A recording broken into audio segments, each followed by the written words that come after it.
Me Tīmata. Call on Government Order of the Day number 3. Fire and Emergency New Zealand Bill, first reading. The Honourable Peter Dunn. Mr Speaker, I move that the Fire and Emergency New Zealand Bill now be read a first time, and I nominate the Government Administration Committee to consider the bill. Mr Speaker, this bill repeals and replaces two elderly pieces of legislation, the Fire Service Act 1975 and the Forest and Rural Fires Act 1977. It instigates the biggest change to the fire services of New Zealand since the response to the disastrous Ballantyne's fire in Christchurch nearly 70 years ago. This bill also reflects the views and desires of New Zealand's fire services, their communities and wider stakeholders on the future of the nation's fire services. Last year's consultation process on what was needed to maintain and build our fire services received over 230 submissions, and the message from all of those for change was loud and clear. So this bill is another step in the journey of change, transition and future-proofing. It represents a once-in-a-lifetime opportunity to enable New Zealand to have a fit-for-purpose fire organisation that is flexible, modern, effective and efficient. It will enable fire services that work well, fire services that are funded appropriately for what they do, and which will value the rural and the urban, the paid and the volunteer workforce. Mr Speaker, this bill creates a unified fire organisation that brings together the urban and rural fire services spread throughout New Zealand. The new organisation will be known as Fire and Emergency New Zealand, which reflects that the activities of the fire services of New Zealand have changed considerably in the last 70 years. Today's firefighters face a wide range of issues of fires, from forest and other vegetation fires to fires in homes and commercial properties. But while fighting fires remains at the core of the fire services, their role has expanded far beyond this. Their functions now include responding to vehicle accidents, urban search and rescue, and dealing with hazardous substances incidents.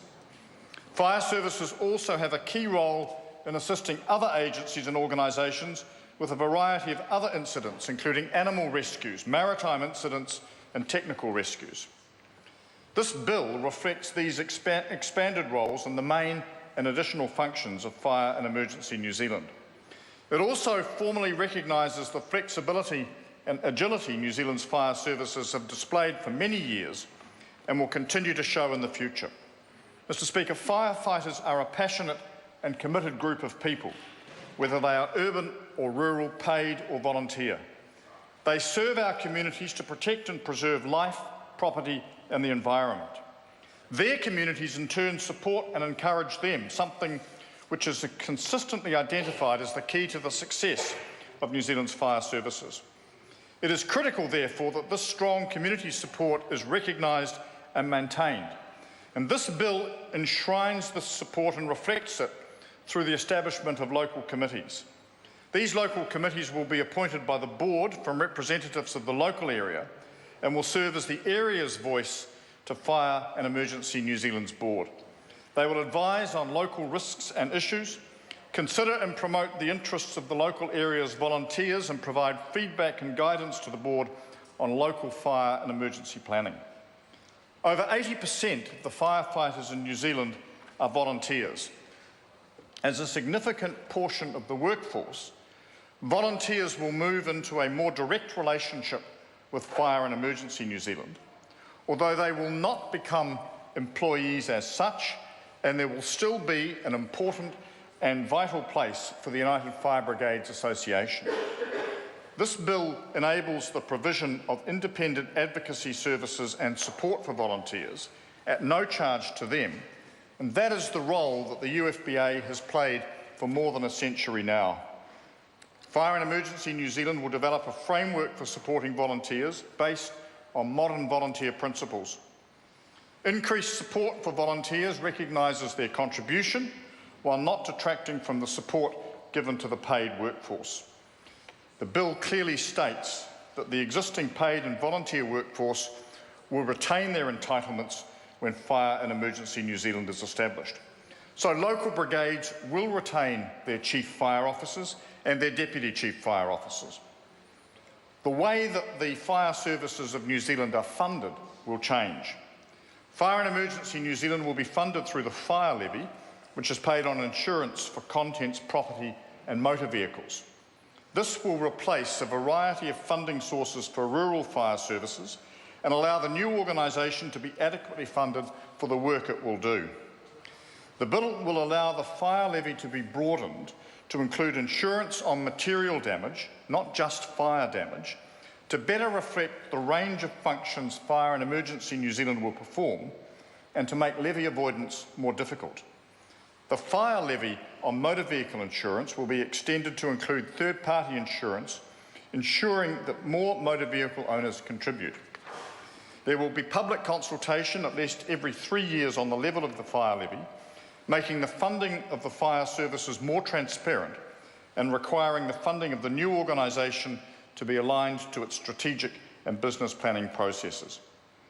The bill will also include anti-avoidance provisions to ensure compliance with the new levy regime. The bill includes an updated offences and penalties regime, which will provide appropriate penalties that punish and deter unwanted behaviour through a combination of significant fees or terms of imprisonment upon conviction.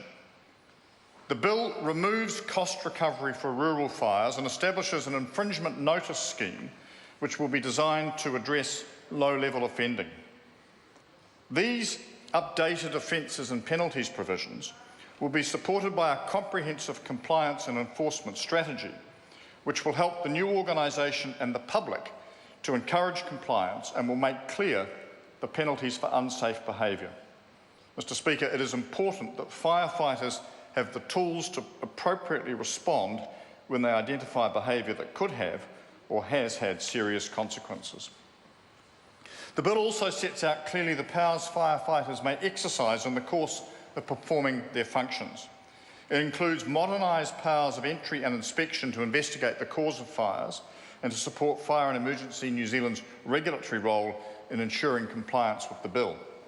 There are appropriate safeguards in place for the exercising of these powers, including the production of identification, the requirement for warrants in line with the Search and Surveillance Act, and for marae taking into account the kawa of the marae as far as is practicable in the circumstances.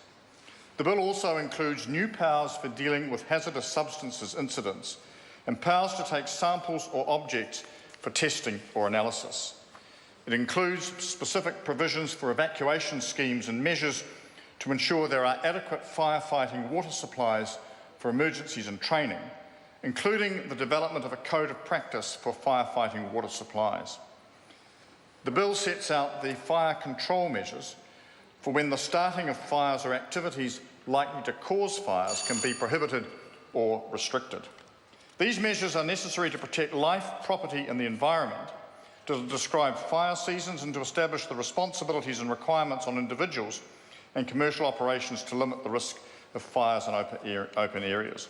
Mr. Speaker, Fire and Emergency New Zealand will continue the important relationships that the fire service has established with the Department of Conservation and the New Zealand Defence Force.